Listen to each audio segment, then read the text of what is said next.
Jai Hind. I am Shivpratap Singh, Assistant Professor, Akgec Engineering College, Ghaziabad. Today, our topic of discussion is Introduction to Big Data, and subject code is BCS 061 Big Data. So let's start with the introduction of big data and why there is a need of big data and all the basic terminologies related to big data. Start with first the definition of big data. So big data, it is a collection of data that is huge in volume, huge volume data, but it going exponentially with time. It is a data with so large size and complexity that none of the traditional data management tool can store it or process it efficiently. Big data is also a data but with huge size.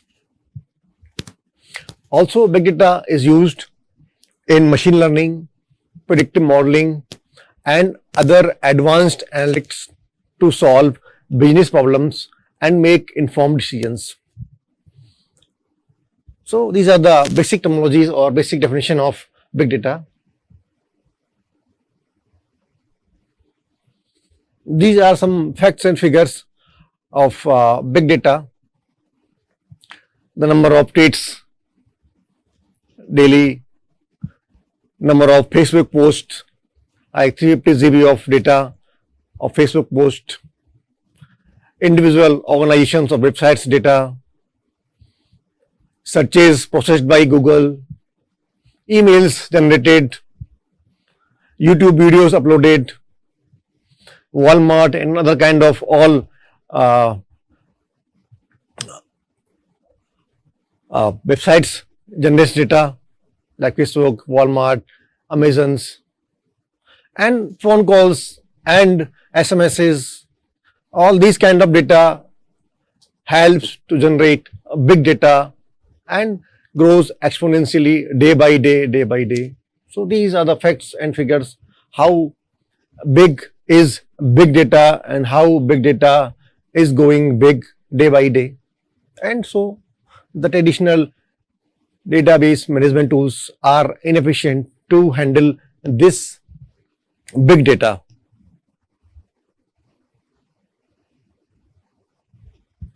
Now comes to the types of big data. Before this, we have covered or we have studied in DBMS subject, database management system subject, in which we have a database that is a relational database, contains data in the form of rows and columns. A structured database, RDBMS, used to handle that kind of database that are structured or that are arranged in a row and column format. But except that, we have another types of data that can be handled, that can be managed. So for that data, we have three types of data: structured data, semi-structured data, or we have unstructured data. So structured data are relational data that can be processed and easily accessible and can be stored in fixed format is called structured data, and the share of probably it can be estimated 10 to 15% of overall data is structured data, data that is relational and is easily accessible and can be stored in a fixed format. Like we have CRM, or we can say customer records, we have enterprise databases, or we can say SQL or data warehouses, and we have financial transactions. These all are structured data. Now we have second category, semi-structured data, a hybrid set of structured and unstructured data is called semi-structured data.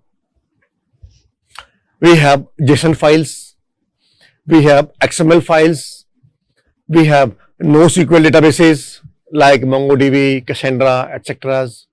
We have emails, we have log files, and we have IoT sensor data. So these all are the categories comes in the categories of semi-structured data, JSON file, XML, NoSQL, log files, IoT sensor data. So these all are the semi-structured data. Then we have unstructured data, the majority of share among all data, 10 to 15%, 20 to 25%, and 60 to 65% unstructured data. Our data having different formats like document files, multimedia files, images, backup files, social media posts, audio files, and open-ended customer comments. These all are unstructured data. Examples like social media post. We use social media on our daily basis, and we post on social media in Facebook or in Twitter or in any media, Snapchat. So social media data, like our post, our images, our videos. Then we have multimedia data like videos, audios, files, images. We have IoT generated sensor data, and we have medical imaging data like X-ray images, MRI images. These all are categories of unstructured data, the majority of data, 60 to 65%. It is a dominant form of big data, basically driven by multimedia, social media, and IoT devices. So we have three categories of data: structured, semi-structured, unstructured. Low percentage, medium percentage, and higher percentage of data generated in our daily basis uses. So we have to handle all these types of data that are not possible by the relational database management tools, or we can say frameworks. They can only manage this kind of data, that is structured data, and there is a need of management or accessibility or for semi-structured and unstructured data. For this, we are covering our big data. Another comparison between these two, structured data and unstructured data. Structured data can be displayed in rows and columns and relational databases, and these unstructured data cannot be displayed in rows and columns and relational databases. Structured data have numbers, dates, and strings, and in unstructured data we have images, audios, videos, word processing files, emails, spreadsheets.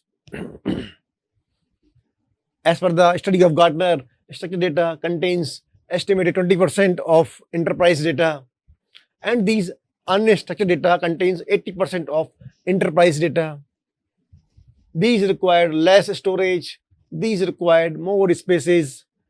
Structured data is easier to manage and protect with legacy solutions, and unstructured data are more difficult to manage and protect with legacy solutions. So these are the differences between these two, structured and unstructured. In the case of unstructured, we are covering both semi-structured and unstructured.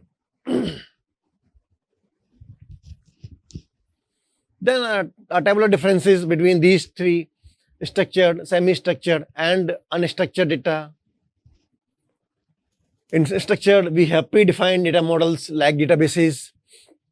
In semi-structured, we have both structured and unstructured qualities. And in the case of unstructured, no predefined data models. In structured, we usually have text only. In the case of semi-structured, it's considerable easier to analyze than unstructured data. It's having easier to analyze from unstructured, and it's harder from structured data. And unstructured data, it's difficult to search through. Structured data is easy to search and filter. Semi-structured data is considerably easier, and unstructured data is usually stored as different types of files, and these are the differences between these two examples like dates, phone numbers, transaction information are structured. Semi-structured, we have JSON files, CSV files, emails, and in the case of unstructured, we have social media data, audio files, and images. Now comes to the history of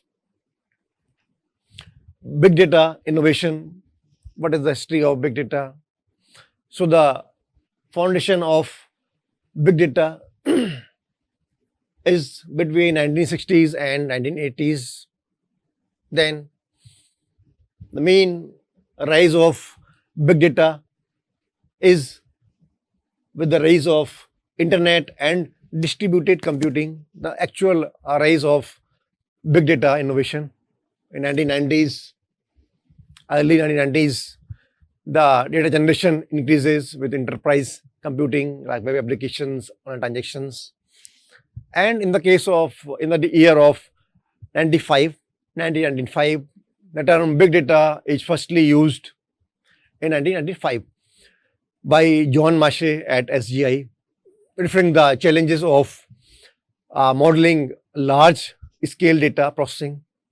Then in the case of, in the year of 1997, the Google is founded on revolutionizing the data indexing and searches.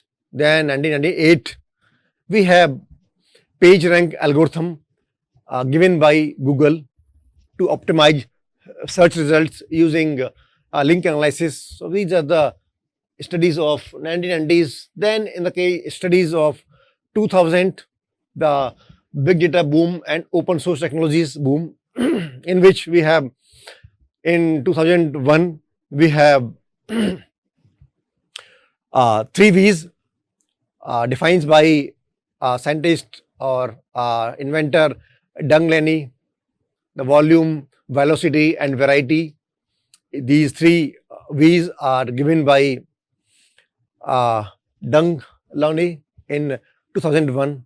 Then in 2003 to 2004, Google publishes the GFS, a Google file system, a framework of MapReduce to enable large scale distributed processing, the major stroke or major boom of this big data.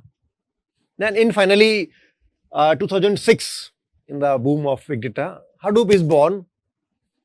Hadoop, the major framework of managing big data. Yahoo engineers create an open source implementation of Google's MapReduce, Hadoop. And in 2007, the NoSQL databases like Cassandra and MongoDB emerges, handling semi-structured and unstructured data. So in the case of year 2000s, basically the big data boom and open source technologies developed. Then in the case of cloud computing and AI driven big data in 2010s to 2020s, development are as like in 2010, Apache Spark developed for improving the real-time big data analytics over Hadoop. In the case of year 2012, big data reaches to mainstream recognition. In 2014, deep learning AI revolutionized data analysis. And in the year of 2016, we have Apache, Kafka, and Flink to enable real-time data processing. And in the year of 2018, edge computing like IoT devices grow to process data closer to the source. So this is the 4th category of big data innovation. Then the last category of big data innovation is after the innovation of, or after the trend of AI integrated big data and future trends after 2020 and beyond till date. Like in the year of 2020, there is a tragedy of COVID-19, which accelerates AI-driven big data applications in healthcare, supply chain management, and in remote work analysis. In the year 2020, automatic ML and AI augmented analysis. So these all are the big data innovation history.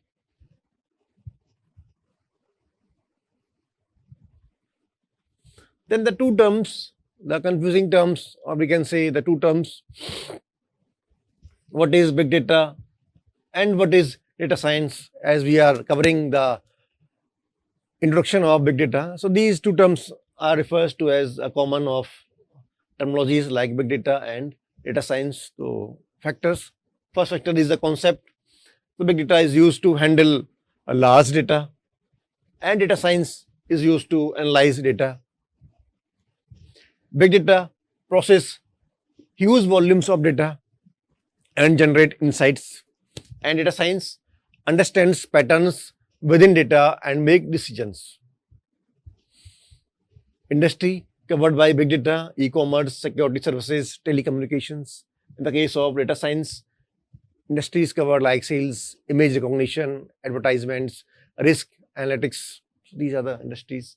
And the tools used for big data is Hadoop, Spark, Flink, and tools used for data science are SAS, R, Python, other tools used to analyze data, or we can say big data science.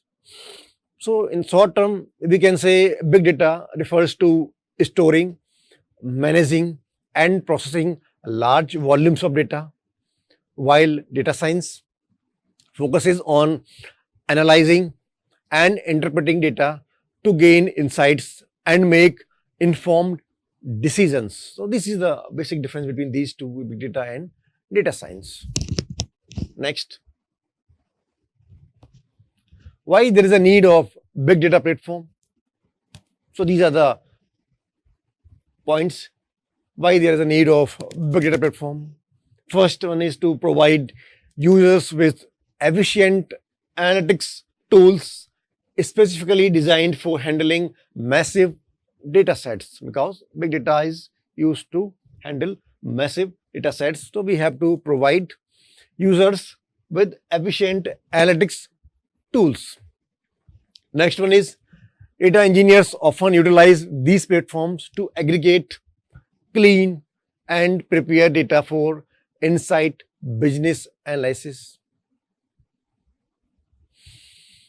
So these are the basically need for a big data platform. Then architecture of ETL: extract, transform, and load. Extract, transform, and load. Main fundamental of big data: to extract data from different sources. Sources can be a relational DBMA, or we can say structured data, or it is a web pages, semi-structured data, or we have API sources, or we have a text file, Excel sheet, CSV files, we have videos, we have audios, we have images. So these all are the data that covers any kind of data like structured, semi-structured, or unstructured. So we have to extract this data, transform this data into some sort of staging area, and finally load this data into some sort of data storage, like in the face of data files, or in the form of data warehouses, or in the cloud. So what is the extraction process? To collect data from various sources like databases, APIs, clouds, from various data sources is called extraction process.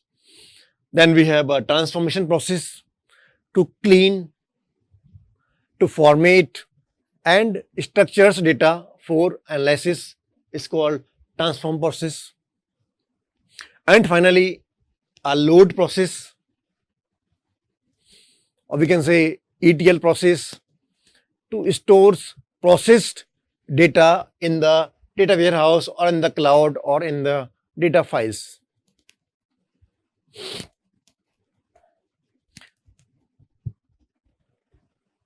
What is cloud? We all are aware about cloud.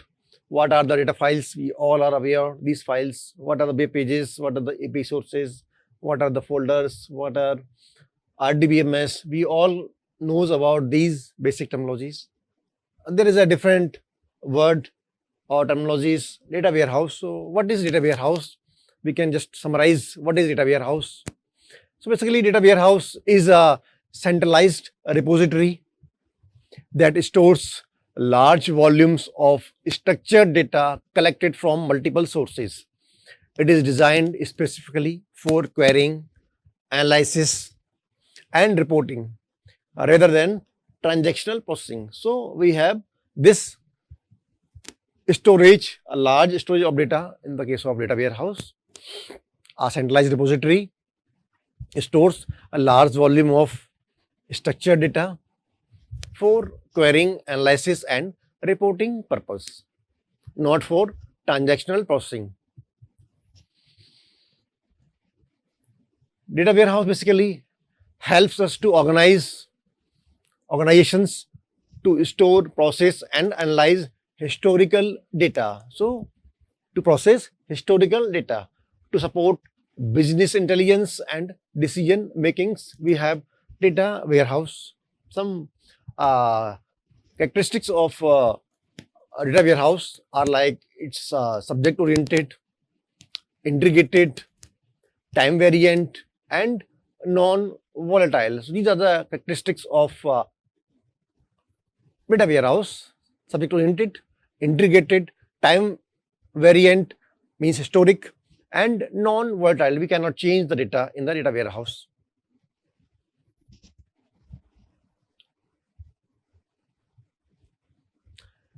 Now, next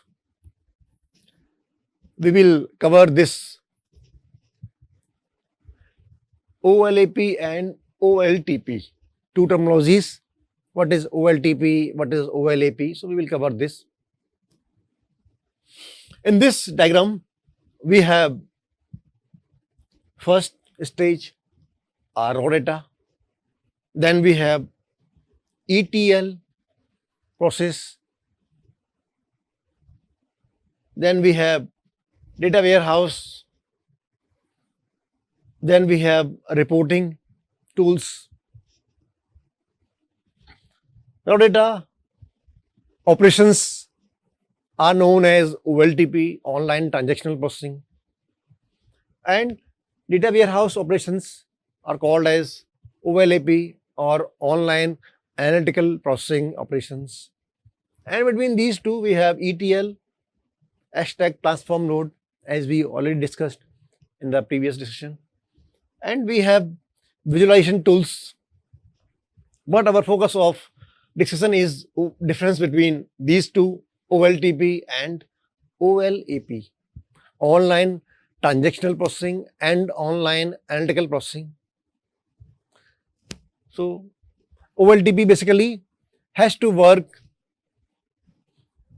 to administer day-to-day transactions in any organizations, day-to-day transactions in any organization. The main goal of OLTP is to data processing, not data analysis. This is the main goal of OLTP. And we have OLAP systems.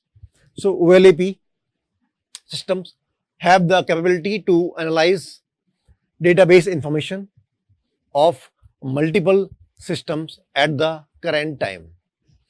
The primary goal of OLAP services is data analysis and not data processing.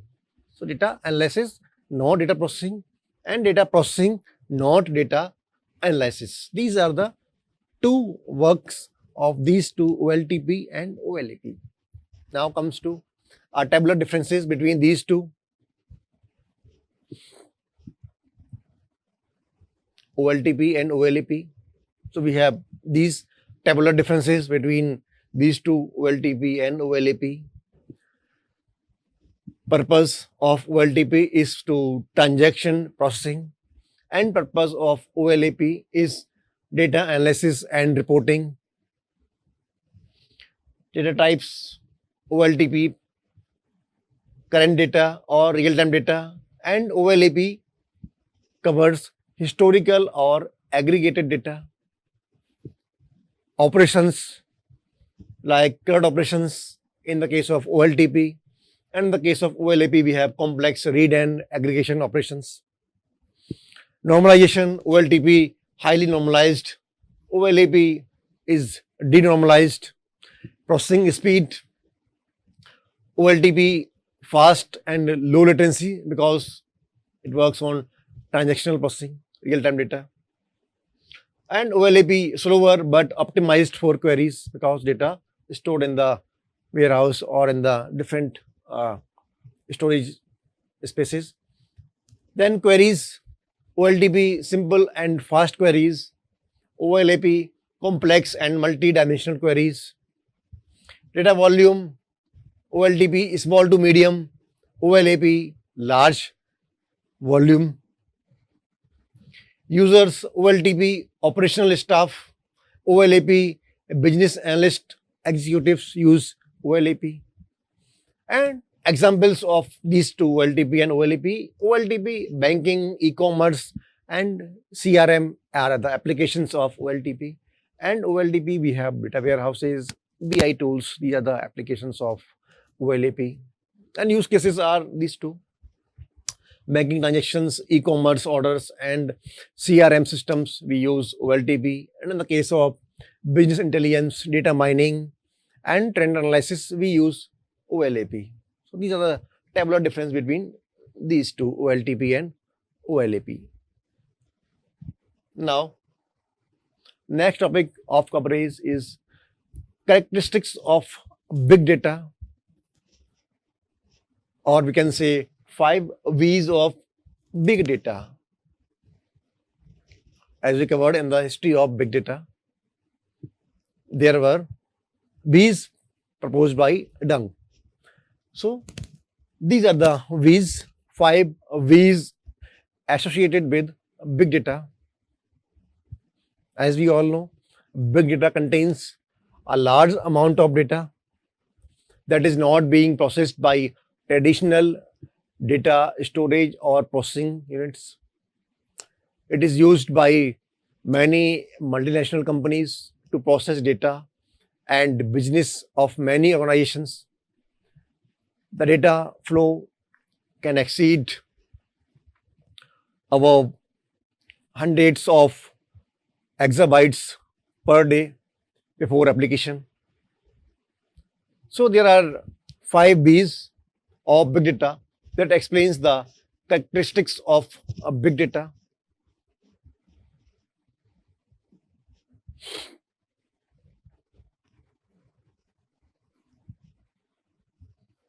We have volume, value, variety, velocity, and varsity. These are the characteristics of individual V's. We have value, statistical, correlational values, prediction values, hypothetical values of data. We have volume, we have high dimensional data, terabytes of volume, transactional data, or we have tables and files. In the case of velocity, we have real-time data, online acquisitions, sustainability, and processes. In the case of variety, we have structured data, we have semi-structured data, we have unstructured data, or we have multi-factor data. In the case of varsity of data, we have uncertainty of data, we have robustness of data, we have trustworthiness of data, and we will cover accountability of data. So these are the characteristics of associated with different V's. So we have 5 V's: volume, velocity, variety, varsity, and value of big data, characteristics of big data. Thank you.